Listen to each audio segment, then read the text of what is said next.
Hello and welcome to Canguro English. I'm Christian. I'm Alba.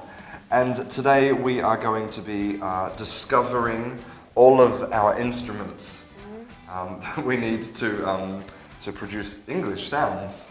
Okay. The lips and the tongue and the teeth and the jaw, everything. So how are you? Fine. Yes? Yes. Are you feeling happy today? Yes. Yes? Good. So tell me a little bit about yourself. Are you studying or?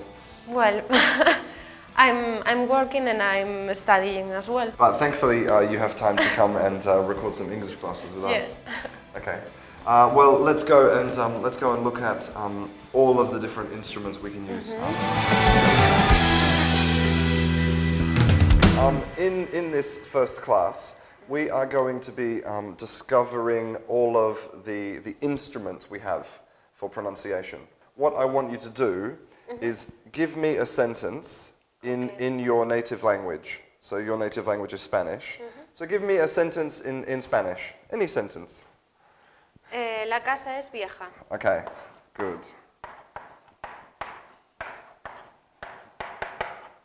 Oops. Okay, la casa es vieja. Perfect. Okay. So now using this sentence, okay, and you can use. I want you to use a sentence in your native language. We're going to use this to discover the different instruments that we use when we're pronouncing words. The first instrument that we're going to talk about is we're going to talk about the tongue. Okay? So the tongue moves in the mouth, okay?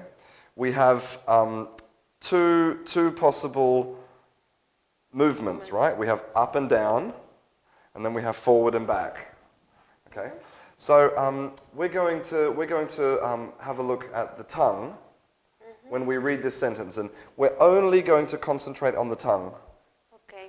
So let's visualize the tongue, and then let's pronounce this sentence. Okay? So La casa es vieja.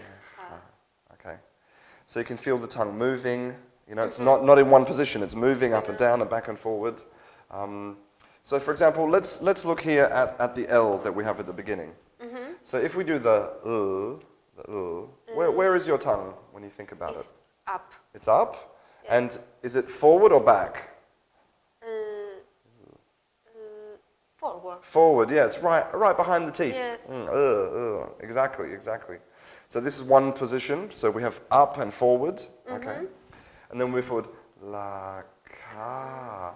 What about here when we have the vowel ah? Where's your tongue now? Is down. Down, yeah? Down? Yeah? Ah. It's down, and it's flat. Yeah, Yes. it's like floppy, resting, exactly, okay. La casa es. Let's look at this. So now, where's the tongue now? It's like the L, but it's different. Yeah? It's up, but I don't know. It's Yeah, exactly. It's So difficult. It's like the L, but you can, but it's more air. okay, exactly. So let's move between the L and the S to do the difference. So let's go. So maybe with the L, the tongue is touching, no? Yes. But with the Yes, S, it's it's down, so the air can pass. Yes, Okay. it is. Okay. And then is vieja. Okay. So what about when we have the sound in? Where's our tongue now? It could be back, a bit Yeah, back. a little bit back, and it's sort of floating in the middle. Yes. It's not down. It's not like the It's not there. No. It's sort of floating in the middle, and maybe it's a little bit back. So now we're aware that our tongue is really important, you know, in making the difference between these Yes. sounds. Okay. The next instrument that's really important, of course, is the lips. Okay. So again, let's read all of the sentence, and let's just try and focus. Let's just try and focus on what the lips are doing. So. Okay. La casa es vieja. So now let's look at the beginning at the L again. So the first thing we want to do, okay, is we want to think about whether the lips are together or apart. Okay. So here we have, so they're apart, no? Yeah. Okay. And here we have the ah. They are apart too. Apart again, maybe a little bit more apart. La, la, yes. yeah, okay. And then here, if we have the S, maybe there's a little They bit are of... a bit together. Yeah, a little bit together, and maybe a little bit of tension. Oh, okay. Yeah, a little bit of tension, maybe, yeah. Yes. And then here, what about this? The... Together, no, Yeah. together, okay. There's two ways which our lips can move. Okay, we can have the oo, where the two corners of the mouth are together, oo, Yes. or we can have like the la. They're very apart. Yeah. Or we can also have a front and back movement.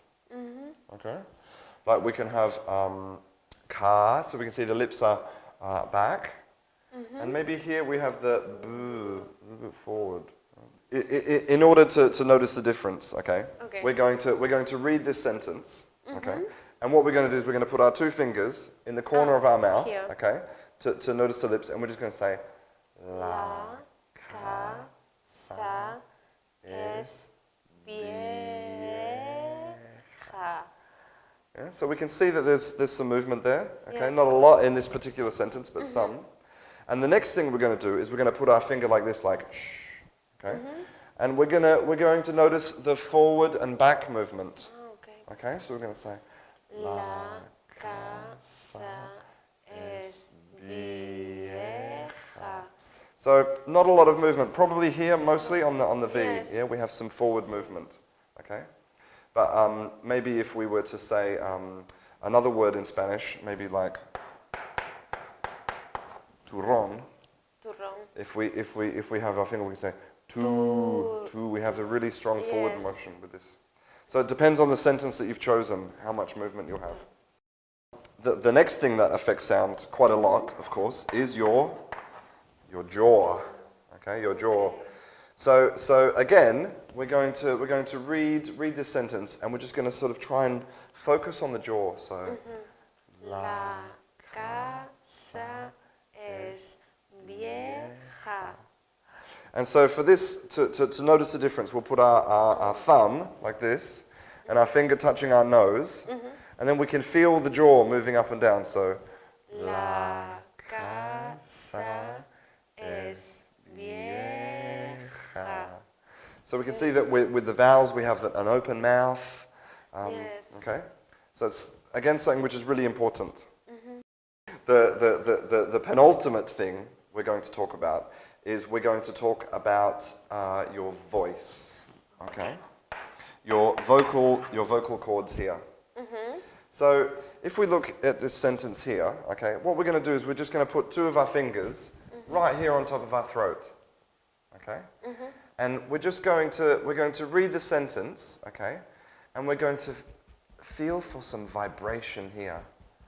And you will notice a big difference. Okay, La casa es vieja. So you'll see that in some places we have really strong vibration, Yes. and in other places nothing. Okay, and voice is something in English which is super important. So we need to be able to practice turning our voice on and off. Okay, so for example, here, this sound in Spanish, if we do this, we have no vibration, exactly. But what about if we try to make the vowel, the ah?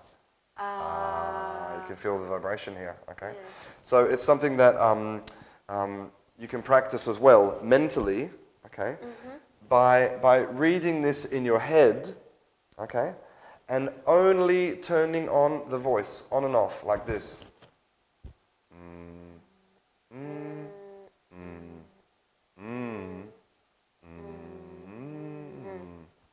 Okay? And all you're doing is just activating the vocal cords, okay? Something really important. The final part of our instruments is actually movement. okay? Because some sounds have one mouth position. Like we have s, we don't move, okay? But other sounds, like for example this consonant here, the V, to produce one sound, we have a movement, B. So you can see where it's not static, it's moving. So we also need to learn how to control the movement, okay? So basically all of these things put together, okay? These are all of the instruments that we have to work with in the English language, okay? Now maybe you're thinking, or maybe you're thinking, Alba, I don't know, that you know, a little thing like your jaw or your tongue, you know, the difference is not very important. But I will give you some examples, and you will see the incredible difference that a little change in position can make. Okay. Now, this is something which, you know, it's a very it's a stereotype. Yes. that people from who speak from East Asia, in certain East Asian languages, in certain East Asian regions, they don't have a true R like in English, okay? They have something which is like between an R and an L. So when they want to say fried rice, they say fly lice, okay? Now, what is the difference in pronunciation between the R and the L, okay? Well, it's really simple actually, okay? So if we look at this, which is the problem, and we know that the problem is this consonant, okay? Fly lice. So let's focus on the L. So fly lice. So we can feel the tongue, okay? Yes. Right forward and touching. Touching, yes. But what we want to do is convert this into a correct English R. So we need to just move the tongue back. That's all. Okay? So the air can pass over the top of the tongue. Okay. So if we're going to transition from to and we're just going to move the tongue back. Okay? So all you do is just like curl the tongue like this. Okay? Or if you want, okay, you can use your finger, okay, if you're having problems with this, okay, if you're from, you know, China and you're saying fly lice, you can go push your tongue back, and then you can say fried rice. Okay, so this one little movement of the tongue and your pronunciation is much better. Now, the Italians and the Italian A. So the Italian A is a very sort of flat sound compared to English. So when Italians want to say bat, like a baseball bat, it sounds like butt. Okay, baseball bat. I have a baseball bat. Okay, so let's think about why this could be. So the English butt, okay, we have a very neutral jaw. The jaw's relaxed, and the tongue flat. Butt. Okay. But we want to say bat, okay, which is a different sound. So we have to change two things, okay? We have to use our jaw, and we have to move our lips. Okay? So this is and now if we open our jaw and smile, we move these lips apart, then we have ah. So